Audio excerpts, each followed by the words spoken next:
Bismillahirrahmanirrahim. Assalamualaikum warahmatullahi wabarakatuh. Saya Anton Kurniawan dari Zoom Training System Developer. Baik, di sini saya menyampaikan tentang buku saya yang telah saya tulis dan kemudian saya terbitkan dalam bentuk e-book untuk saat ini. Ya, di sini saya akan membahas tentang bisnis kuliner. Di bisnis kuliner ini kita akan membahas tentang memulai bisnis kuliner.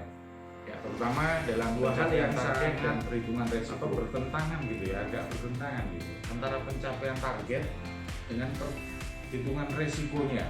Karena begitu kita mengejar target, kadang resiko ini terlalu besar untuk dipergunakan untuk mengejar target ini. Oke, namun kita akan perhitungkan resiko-resiko tersebut. Ya, meskipun kita punya target yang tinggi misalkan. Ya, baik. Kita akan mencoba membahas tentang bagaimana memulai bisnis kuliner ini. Dalam buku saya ada overview bisnis kuliner. Di situ dijelaskan mengenai bagaimana bisnis kuliner saat ini yang peluangnya masih terbuka sangat lebar dan pemainnya juga sangat banyak. Ya, jadi kita harus punya sesuatu yang mempunyai nilai tersendiri, mempunyai kekuatan dan unique selling proposition-nya harus kuat sehingga bisnis kuliner tersebut bisa menjadi bisnis yang kuat, dan dengan sistem yang ada insya Allah itu akan menjadi tahan lama, akan bertahan untuk jangka waktu yang panjang ketika ada sistem training di dalamnya. Baik, untuk memulai bisnis kuliner kita harus mencari dulu produk apa yang akan kita pilih untuk menjadi produk yang akan kita jalankan dalam bisnis kita. Ya, terdapat dua pola dalam membangun bisnis kuliner. Yang pertama adalah menciptakan produk sendiri. Kemudian yang kedua adalah mengikuti tren kuliner. Ya, kuliner apa yang sudah ada itu bisa diamati, ditiru, kemudian dikembangkan. Ya, itu ya bisa dilakukan dalam bisnis kuliner ini. Baik. Dalam contoh buku yang sudah saya buat di situ kita membahas tentang bagaimana kita mengikuti tren kuliner yang sudah ada, namun kita akan menambahkan unique selling proposition-nya. Ya, kalau kita lihat, kita amati ya di dunia kuliner sekarang, tren-tren apa yang muncul pada dunia kuliner sekarang bisa kita lihat pada Google Trend. Ya, pada Google Trend ini saya akan contohkan mencari bisnis kuliner apa yang menjadi tren untuk saat ini. Ya, saya akan mencari berdasarkan datanya. Yang pertama adalah pizza.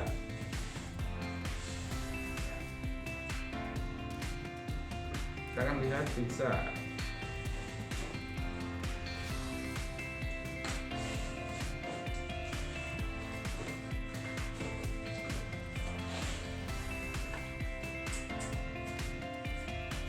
Kita akan lihat marketnya ini adalah di Indonesia.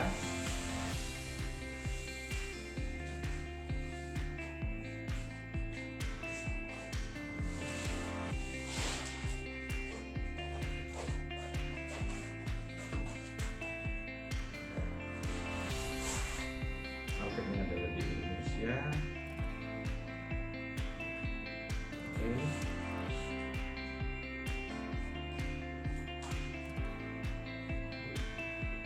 Ya, dalam 12 bulan terakhir bagaimana trennya. Nah, ada tren kelihatan di situ. Di akhir bulan Desember mengalami penurunan. Kita akan bandingkan dengan bakso. Bagaimana posisi bakso?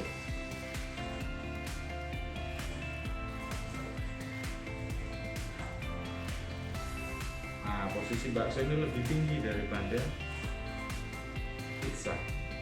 Ya, ini tren yang ada di Indonesia. Kemudian kita bandingkan lagi dengan fried chicken.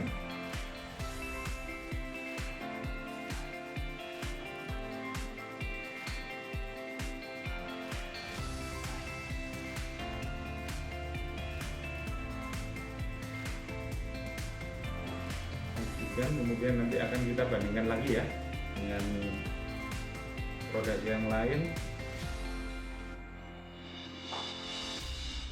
Atau kalau fried chicken ini angkanya terlalu kecil, kita coba cari dengan ayam goreng.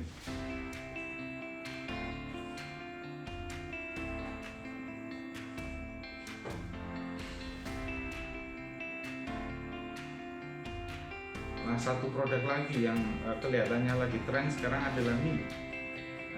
Nah, kita akan coba bandingkan dengan mie. Bagaimana perbandingannya?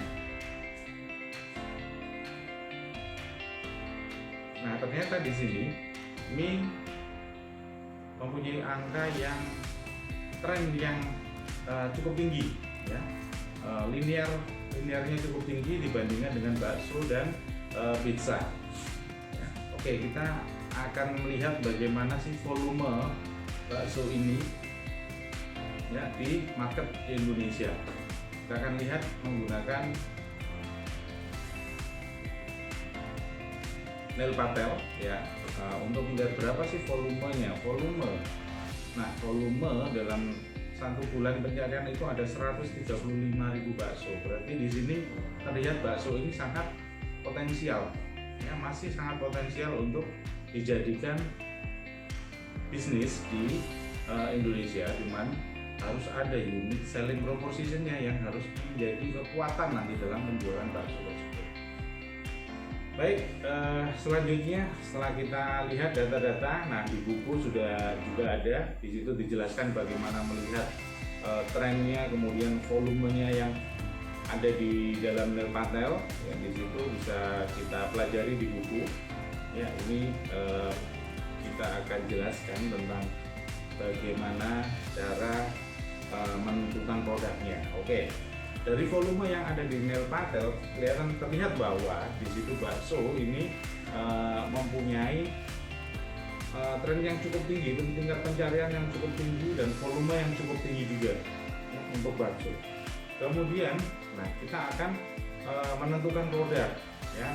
Tadi sudah ditentukan bahwa produk ini adalah produk bakso dan kita akan mencari apa unique selling proposition-nya yang harus kita tentukan dalam menentukan bakso ini, karena kan ya seperti kita ketahui bahwa bakso yang cukup banyak ya, jenisnya sangat beragam, namun kita harus mempunyai sesuatu yang unik yang saya contohkan di sini. Oke, kita tentukan ya, di bab menentukan produk kita akan tentukan ya produknya adalah bakso. Bagaimana caranya, bagaimana detailnya kita akan bahas dalam buku saya dan di website kami di simplebusiness.com. Sampai ketemu lagi. Saya Anton Kurniawan dari Zoom Training System Developer. Wassalamualaikum warahmatullahi wabarakatuh.